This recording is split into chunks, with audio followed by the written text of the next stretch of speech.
మంత్రుల శాఖల కేటాయింపుపై కాసేపట్లో స్పష్టత రానుంది. తిరుపతి పర్యటన ముగిసిన తర్వాత సచివాలయంలో సీఎంగా బాధ్యతలు చేపట్టారు చంద్రబాబు. 5 కీలక అంశాలపై సంతకాలు చేశారు ఆయన.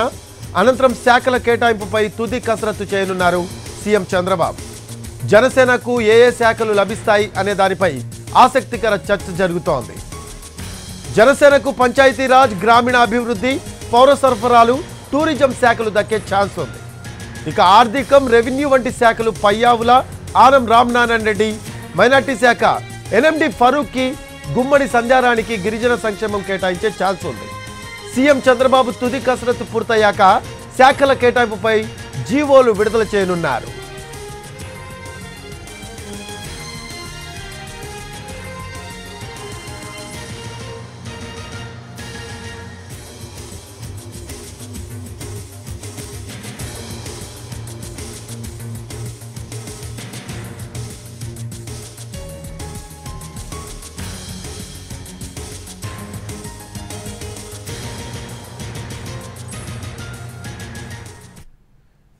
మంత్రుల శాఖల కేటాయింపుపై కాసేపట్లో స్పష్టత రానుంది.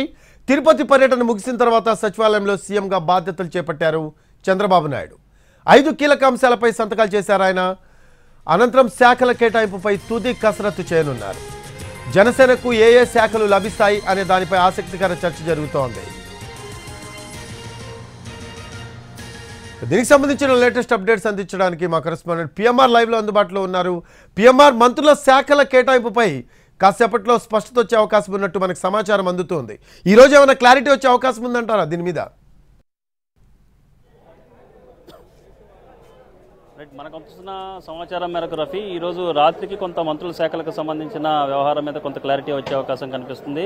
దాదాపు ఒక అభిప్రాయానికి వచ్చినప్పటికీ తుది కసరత్తు ఇంకా చేపట్టాల్సి ఉన్న పరిస్థితిలో ఉన్నట్లుగా మనకి అధికారిక వర్గాల నుంచి వస్తున్న సమాచారం మేరకు, అలాగే పార్టీ వర్గాల నుంచి వస్తున్న సమాచారం మేరకు తెలుస్తుంది. ప్రధానంగా చూసుకుంటా ఉంటే ఎవరికైతే శాఖలు కేటాయించాలనుకున్నారో ఆ అంశాలకు సంబంధించి గత నిన్న ఇవాళ మధ్యాహ్నం కూడా కొద్దిపాటి కసరత్తు జరిగింది. సో ఆ తర్వాత చంద్రబాబు నాయుడు, ఏపీ సీఎం చంద్రబాబు నాయుడు సెక్రటేరియట్కి వచ్చారు, బాధ్యతలు నిర్వహించారు, 5 ఫైళ్ల మీద సంతకాలు పెట్టారు. సో ఈ నేపథ్యంలో ఈ తర్వాత ప్రస్తుతం ఐఏఎస్లు, ఐపీఎస్లు, ఉన్నతాధికారులు ఎవరైతే ఉంటారో వాళ్ళందరితో కూడా సమావేశం అవుతున్నారు. సో తొలిసారి ఈ సమావేశం జరుగుతోంది. అలాగే ఉద్యోగులతో కూడా భేటీ అయ్యే, ఇంటరాక్షన్ అయ్యే అవకాశం కనిపిస్తుంది. సో ఈ నేపథ్యంలో ఈ కార్యక్రమం, ఈ తతంగం ముగిసిన తర్వాత చంద్రబాబు నాయుడు ఇంటికి వెళతారు. సో అక్కడ మళ్ళీ తుది కసరత్తు జరిపిన మీదట శాఖలకు సంబంధించిన క్లారిటీ, ఎవరెవరికి ఏ పోర్ట్ఫోలియోస్ ఇస్తామన్న అంశానికి సంబంధించిన క్లారిటీ వచ్చే అవకాశం ఉన్నట్టుగా తెలుస్తుంది. ఈ రాత్రికి జీవోలు విడుదల చేసే ఛాన్స్ కూడా ఉందనేది మనకి అఫీషియల్ సోర్సెస్ నుంచి వస్తున్న సమాచారం రఫీ. సో ఈ నేపథ్యంలో జనసేన పార్టీకి ఏ శాఖలు కేటాయిస్తారనేది మనం ఉదయం నుంచి చెప్తానే ఉన్నాం. సో జనసేనకు ఏ శాఖలు కేటాయిస్తారన్న అంశానికి సంబంధించి ఒక ఉత్కంఠత అయితే నెలకొని ఉన్న పరిస్థితి కనిపిస్తుంది. సో జనసేన పార్టీ ఈ ప్రభుత్వం ఏర్పాటులో చాలా కీలకంగా వ్యవహరించిన నేపథ్యంలో ఆ పార్టీ అధినేత పవన్ కళ్యాణ్ ప్రభుత్వంలో చేరబోతున్నారు, డిప్యూటీ సీఎం కాబోతున్నారు. సో ఈ క్రమంలో ఆయనకి ఎటువంటి శాఖలు కేటాయిస్తారు, ఎటువంటి శాఖలను జనసేన అడిగింది అన్నది కూడా ఇక్కడ చర్చనీయాంశమైన వ్యవహారంగా మారింది. సో ఈ నేపథ్యంలో మనకు వస్తున్న సమాచారం మేరకైతే జనసేన అధినేత పవన్ కళ్యాణ్కి పంచాయతీరాజ్ అండ్ రూరల్ డెవలప్మెంట్ ఈ శాఖలను కేటాయించే అవకాశం కనిపిస్తుంది. దీంతో పాటుగా నాదెండ్ల మనోహర్కి పౌర సరఫరాల శాఖను కేటాయించే అవకాశం ఉన్నట్లుగా మనకు వస్తున్న ఫీలర్స్ ప్రకారం వస్తున్న సమాచారం మేరకు తెలుస్తుంది. ఇక కందుల దుర్గేష్ ఎవరైతే ఉన్నారో ఆయనకి టూరిజం, అలాగే యూత్ వెల్ఫేర్కి సంబంధించిన స్పోర్ట్స్, టూరిజం ఇటువంటి శాఖలను కేటాయించే అవకాశం ఉన్నట్లుగా మనకు వస్తున్న సమాచారం మనకు తెలుస్తుంది రఫీ. సో ఓవరాల్గా ఈరోజు రాత్రికి ఈ శాఖలకు సంబంధించి, పోర్ట్ఫోలియోస్కి సంబంధించిన వ్యవహారం మీద కొంత క్లారిటీ వచ్చే అవకాశం, ఏ మంత్రికి ఎవరికి ఏ శాఖలు కేటాయిస్తారన్న వ్యవహారం మీద కొంత క్లారిటీ రావడమే కాకుండా జీవోలు విడుదల చేసే అవకాశం కూడా ఉన్నట్లుగా మనకు తెలుస్తోంది రఫీ. ఎస్పీఎంఆర్, శాఖల కేటాయింపుపై జీవోలు అయితే విడుదల చేయనున్నారంటే వన్ షాట్లోనే జీవో మొత్తం ఒకేసారి ఎవరెవరికి ఏ శాఖలు కేటాయించారో అనే అంశం మీద ఒకే షాట్లో జీవో విడుదల చేస్తారా, లేకపోతే 1 by 1 శాఖలు కేటాయించుకుంటూ వెళ్తారా? దీని మీద ఏమైనా సమాచారం ఉందా? అటువంటిదేమో ఉండదు.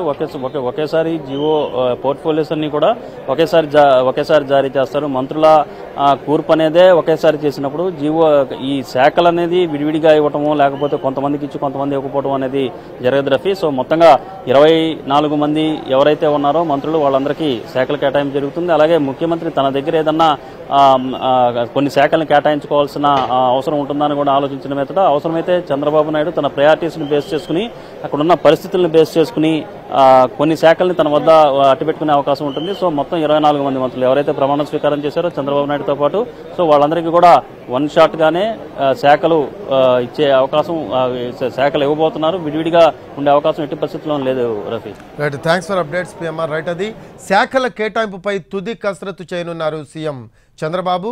ఈరోజు ఈవినింగ్ కావక లేకపోతే రేపు మార్నింగ్ లోపల శాఖల కేటాయింపు అనేది జరిగే అవకాశం అయితే కనిపిస్తూ ఉంది. అలాగే జనసేనకు ఏ శాఖలు లభిస్తాయనే దాని మీద అయితే ప్రస్తుతం ఆసక్తి నెలకొన్న పరిస్థితి అయితే కనిపిస్తూ ఉంది.